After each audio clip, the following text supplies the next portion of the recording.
to Ghosts in the Valley podcast. I'm your host, Al Cooley, and today we are going to be talking about the Ouija board. The Ouija board has been very popular in the United States over a century. Some of the information I'll be sharing today is coming from historian Robert Murch, and he has spent years studying the Ouija board. He explains how the Civil War and actually Sears catalog fueled the phenomenon. And this is shared by Bernard Woods. So basically, when you're dealing with the Ouija board, you are connecting the living and the dead. And a lot of people bought the Ouija board in the early 1900s, late 1800s, for the main fact that they wanted to connect with their loved ones. Spiritualism really spiked in the United States right after the Civil War, with over 750,000 dead from the Civil War. Psychics and mediums were at an all-time high, trying to connect the dead with the living. And if you deal with ghosts and spirits as a paranormal investigator or even on your own, you'll find that most of these spirits come from a sudden or untimely death, as would be the Civil War. If the soldier is dying on the battlefield, keep in mind over thousands of soldiers lay dead on the battlefield in unmarked graves. They put these bodies in shallow graves just to stop the widespread of disease and the stench in the air. And it was even years later that they went back on some of these battlefields to try to determine the Confederate from the Union soldiers and place them in a marked grave, at least with a headstone. And so all these soldiers, all these people that died, some of these soldiers were grasping the grass that they laid on. They died in that spot. Who knows what they were thinking and what was going in their head, and trying to say what they wanted to say to their loved one before they gave their last breath. And so a lot of ways these Ouija boards connected these dead soldiers with their loved ones, and these loved ones were crying out for some type of message from their son or dad that they never got to say goodbye to. I personally believe that the Ouija board was just an extension of what already existed. The name Ouija was coined by Helen Peters, who was using the board with her brother-in-law, Elijah Bond, one night in 1890 in Baltimore. When she asked the board, what should they call it? And the board spelled out Ouija, O-U-I-J-A. A lot of people say Ouija, some say Ouija. I always called it Ouija, so I'm going to go with Ouija the rest of the show.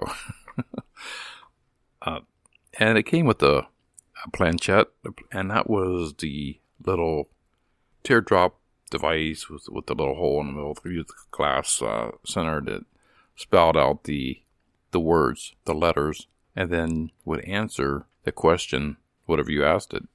Helen Peters got the first patent on the Ouija board, but the business was soon taken over by American entrepreneur William Fulb, who began to market the board, especially in national catalogs like Sears Roebuck.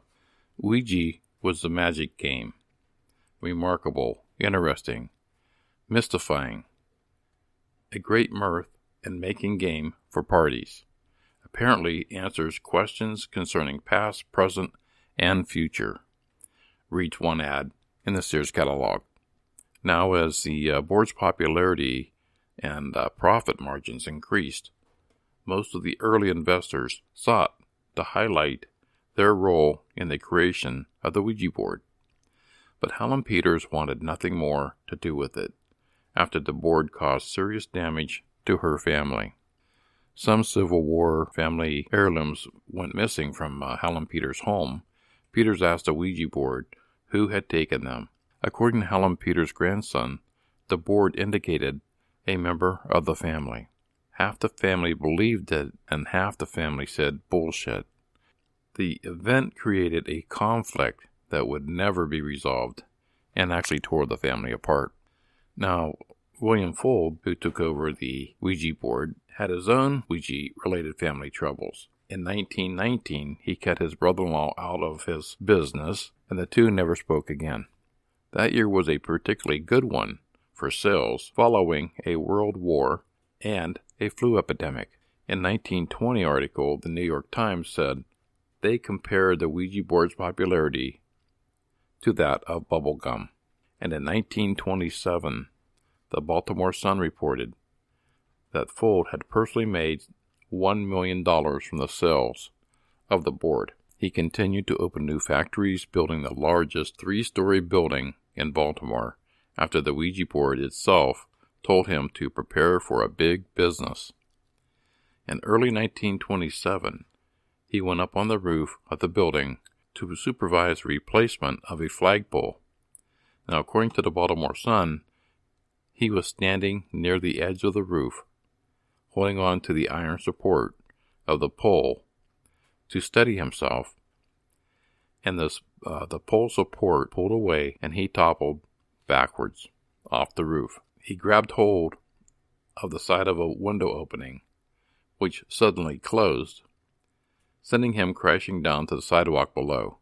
He broke several ribs, but was expected to survive until a bump on the road taken him to the hospital, and then that fractured bone went through his heart, and he died. Now, his family continued to run the business until 1966, when they sold it to Parker Brothers, which was later bought by the Hasbro company, and their website warns, handle the Ouija board with respect, and it won't disappoint you. So there was a dark side of the Ouija board also, which was included in the movie The Exorcist, plus many other films.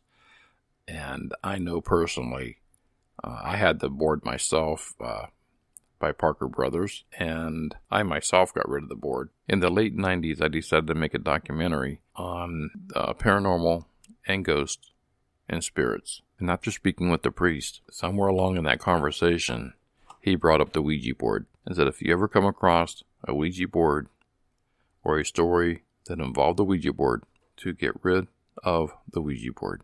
He was dead serious. I could, in the look in his eyes, I will never forget that the Ouija board is linked to darkness. But I did want to give a history where the Ouija board started, and even though Helen Peters got the copyright for the board, the planchette was used in numerous games before the Ouija board. That involved putting a pencil in the middle to where the eye is on the planchette. So the upside down pencil placed in that planchette would actually write on the paper the answer to the question you were asking. And that seemed to not work. So they went to the eye that actually you look down through and wrote down the letters on a piece of paper spelling out your answer. So that was going on in France way before it hit Baltimore. So when you think about people stealing other people's ideas or working off that idea and creating a board, there was even a board out that was before the Ouija board, and everything was almost identical to it, but never got the patent. But that's in another story by itself. That goes on every day, people stealing other people's ideas. So I really don't think the Ouija board is not Helen Peters' invention. But they got the patent, and their family made the money off her idea of taking it to the National Patent Office. But when they started advertising this in 1891 in papers, and they would advertise it as the Ouija, the Wonderful Talking Board. A Pittsburgh toy novelty shop labeled it in 1891 as the Wonderful Talking Board. They described it as a magical device that answers questions about the past, the present, and the future. Another advertisement says, it was interesting and mysterious. The mystery of the talking board was basically what sold the board even today. Basically, the board is a flat board with the letters of the alphabet arrayed in 2 semicircles above the numbers 0 through 9. The words yes and no in the uppermost corners, and goodbye at the bottom, accompanied by a planchette, a teardrop-shaped device, usually with a small window in the body, used to maneuver about the board. The idea of 2 or more people would sit around the board, place their hands, their fingertips, on the planchette. They would pose a question and watch as the planchette moved from letter to number, spelling out the answers, seemingly of its own accord. The biggest difference is in the materials. The board is now usually cardboard rather than wood, and the planchette is plastic. But thinking back on the late 1800s, it was common, because of spiritualism, to link the dead with the living, and it wasn't seen as bizarre or weird. It's hard to imagine that now we look at it as that, and we think, why are you opening the gates of hell? The main selling point of that board in the late 1800s and early 1900s was connecting the dead, mainly, and I think it thrived off the Civil War, because all the dead, all the sudden deaths, untimely deaths, and people reaching out to psychics and mediums to connect them with the family. But the company wasn't looking at it as opening the gates of hell. What the company was looking at was the Americans' wallets. It was a huge seller. So sure, it was a family game that spelled out your answers on a board. So you're probably asking yourself, how did Helen Peters get a patent on the Ouija board when so many others could not? So when they went to the patent office, they basically had to prove how their product worked. And this being a board game, how does it work? How do you play it? So the chief patent officer demanded a demonstration. If the board could correctly spell out his name, which was supposed to be unknown to Helen Peters, he'd allow the patent to proceed. They all sat down around the board, and the planchette faithfully spelled out the patent officer's name. Whether or not it was mystical spirits, or the fact that, or Helen being a patent attorney, may have just known the man's name, that's unclear. But on March 10th, 1891, a white-faced, visibly shaken patent officer awarded Helen a patent for her new toy or game. The first patent offers no explanation as how the device works, just asserts that it does. But 120 years later, the success of this board taps into a weird place in American culture.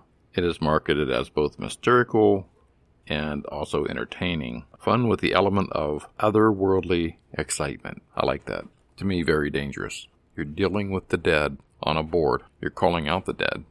Nonetheless, the board is very, very popular.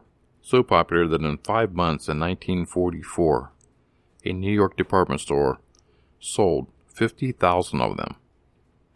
In 1967, Parker Brothers bought the game from the Fold Company. 2 million boards were sold, outselling Monopoly. As I mentioned earlier in the movie The Exorcist, it scared the pants off people in theaters with that pea soup and head spinning. Based on a true story, the 12-year-old was possessed by a demon after playing with the Ouija board by herself, changed how people saw the board. But I can assure you, in late 1960s, when I was at a friend's house playing with the Ouija board, my friend's mother walked into the room thinking we were both pushing the planchette around the board, just answering our own questions and trying to scare the other one, which she was generally right. I did cheat and push it, and a couple answers I thought. I didn't know if he did or not, but I know I did. So yeah, I cheated on the board, and I think his mother caught on to me. So when she came into the room, she asked her son, "What is my great-grandfather's name?" And she knew that her son didn't know that. It took a while. But then the board spelled out Roberto. She immediately picked up the board and threw it in the garbage can. And that was the end of that. Another instance was a friend was telling me him and his sister were playing with the board, and they both took their hands off the planchette, and it moved by itself. It just moved one spot, but it moved by itself. They too ran out of the room and got rid of the board. I had my board a few years, and my family always played with it. But after talking to the priest in our church, who basically begged me to get rid of the Ouija board, I did just that. Whether it holds some type of demonic powers, or is it dealing with the dead? I really don't know. But it is a mysterious game. And how many of you out there push that planchette on your own? Honest question. Or do you think the partner you're playing with pushed it on their own? Or do you think it moved itself? It's interesting that most of these people that bought into the game, into the corporate side of it, believed in its authenticity. Now, yeah, they went on camera and newspapers and saying how great it was because, yeah, they're going to make money off of it. By reading some of these articles of the people that knew the family members, like Helen Peters, they truly believed in the game. What are your thoughts? You can leave me your thoughts at cooley54@gmail.com, and I look forward to reading your thoughts on this. I'm your host, Al Cooley.